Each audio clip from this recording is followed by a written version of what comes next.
So as you will have seen from the title of this video, it is for the love of shabby chic or vintage with Sam the Scottish Crafter. She's hosting it. So there's a bunch of us doing some videos. We're posting every second Sunday of the month at 3 o'clock. And I am going to do a simple shabby chic vintage card. I'm going to do something along the lines of this one. So I have taken the page out of this book, but as with anything, I'm not going to stick completely to the rules on that. But what I have done to save time is I have pushed out all the bits, and I have taken distress ink around the edges. I think it was sponge sugar, and I've got all my bits here that I'm going to use. So first of all, I actually want to add some stamping to this background. So I'm just going to put some it's like a masking stencil tape, and so it doesn't rip my card, I'm just going to take a bit of the sticky off it by putting it on my clothes. There's probably a tip you already know anyway, but if you don't, you can have that one for free. So I just want to make sure that my card is straight, and I'm also going to stick a bit over there.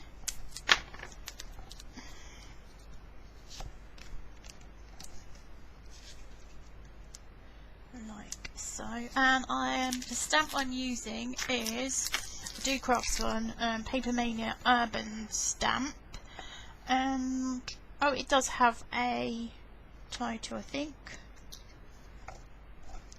Beautiful Folium, I think that's what it's called. Anyway, it looks like this, and I am just going to use some of this script on it.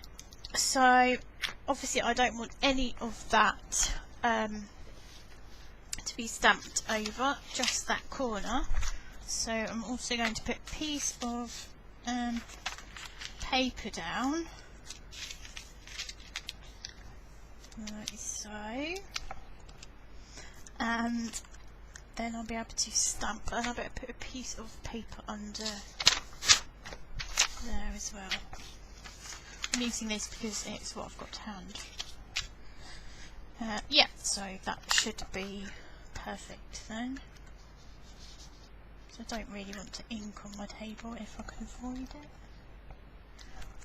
That's fine. And I am going to use some picked raspberry distress oxide. And because this is vintage, I'm not going to worry about whether it comes out perfect or not. But I would like the word postcard on there. I could have used my stamping platform, but this is fine as it is. And there we go. So remove those bits, and hopefully my card underneath is okay. And yes, it is. Perfect. Okay, so that was the picked raspberry distress oxide, and of course I will need to dry it off a bit, so I will be right back after I've done that.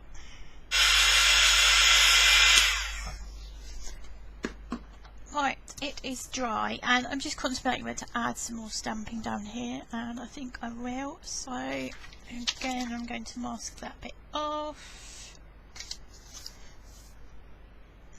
and I'll use these again, and I don't really want it to go all the way over the flowers, so I'll cover those up as well using the same distress oxide. And I think I'm going to pick a different part of the stamp, so I pick that bit there, and like I said, it doesn't need to be perfect. Bit over there, but I need to, oh, that'll be fine. Just add a bit more there.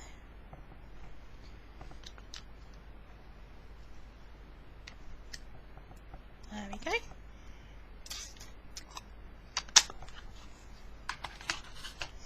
Again, I just need to dry it off. So I'm just drying it off in case it gets wet, because obviously if it gets wet it is going to oxidise. Not that it should get wet, but I am using some glossy accents or sepia accents, so if that bit gets wet it'll obviously run. And then I've got my main focal point, which I think I'm going to follow the pattern, so I'm going to put it there because otherwise it's going to hide too much. I'm going to use wet glue so I can shuffle it about a bit if I don't like it. Hopefully the glue will come out. So think about there, will be fine. Hopefully my glue won't squish out around the edge.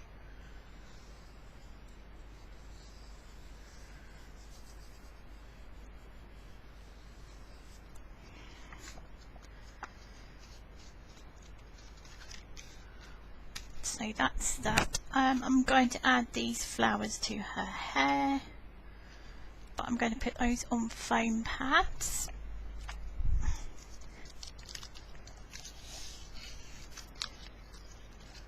I'm just using a couple of the small ones because everything is on that one page, but you also get extra bits, so not just the pieces to make that card. So I've taken these off the spare bits that were at the bottom just because I wanted to give her some more flowers in her hair really. And I'll just put that. Don't want to cover up her eye too much. So there. And then I've got two small butterflies from the kit, so I'm going to add those next. And I'm just going to use a small amount of glue in the middle because I have bent them slightly so their wings stay up.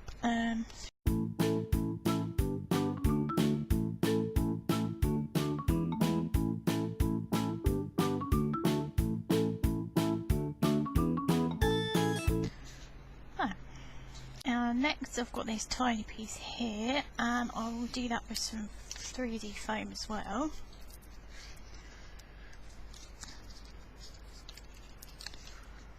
So yeah, as long as it's vintage or shabby chic, we've got free reign to do whatever we want. So it doesn't have to be a card. I've just chosen to do a card this time because I had this out for something else.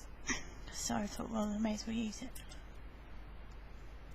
And I was quite excited when Sam said that she was going to do a vintage shabby chic collaboration. I love vintage. Absolutely adore it. And I've just squished that over a bit so it's rounded, and then put that there. I've also got this one, which I think I will put on flat. She says decisions.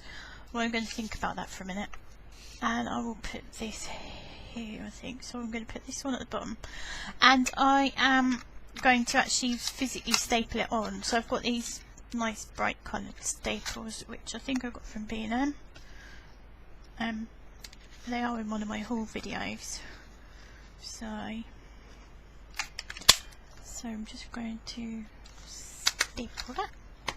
I just thought it was nice to add a bit of interest really, so I've used the bright pink so it kind of tones in with that. Put the smaller one on in the same way. trying to go over where the staple is on the ephemera. So there we go. And I think I've got this tiny, I think it's a button, so I'm going to put that on that piece. I think that might be what they've done on the, yeah, it is. I'm going to use tape for this bit, so I've got my double-sided tape on the back there. I'm going to put that there.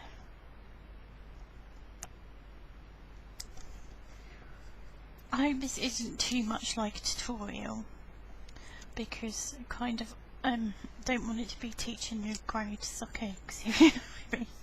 Because obviously a lot of people are watching are probably going to know a lot of this, but at the same time I want to make sure I tell you enough so that you know what I'm doing, and otherwise it gets quite boring. Now I can't decide whether to put a 3D foam on the back of this, but I think I will. And I'm going to put that on there. And then, last thing, actually what I'm going to do before I do that, because otherwise it would be stupid, is to stick it on my card. I'm using a craft card base. I've got my double-sided tape on the back. I'm just going to add a bit of glue to it so I can have a little time to move it around, because I do have a habit of sticking things down crooked. Yep, so I'm just going to stick that onto here. It's quite hard to see because my camera is directly over it, so I can't get my head directly over it, because otherwise all you'll get is my head in the way. So I'm happy with that. And then I'm going to use this. Now I haven't used this for ages, so I don't know if it's going to come out, but it is the Sepia Accents from Ranger, and I just thought it might be nice over this. I think I might need to get a pin. Yeah. Right, I am back with a pin.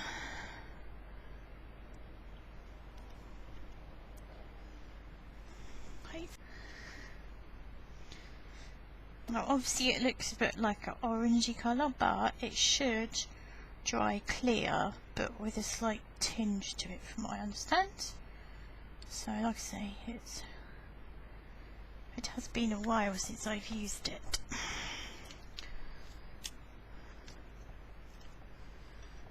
So let's see how that turns out. But I think apart from letting that dry, that is then done. So the links to all the other ladies' channels are in the description box below, and obviously we would all love you to take a look at them and leave us a like and subscribe if you don't already, and leave us a comment. Let me know what you think of my card in the comments, and I will see you next time. Cheerio!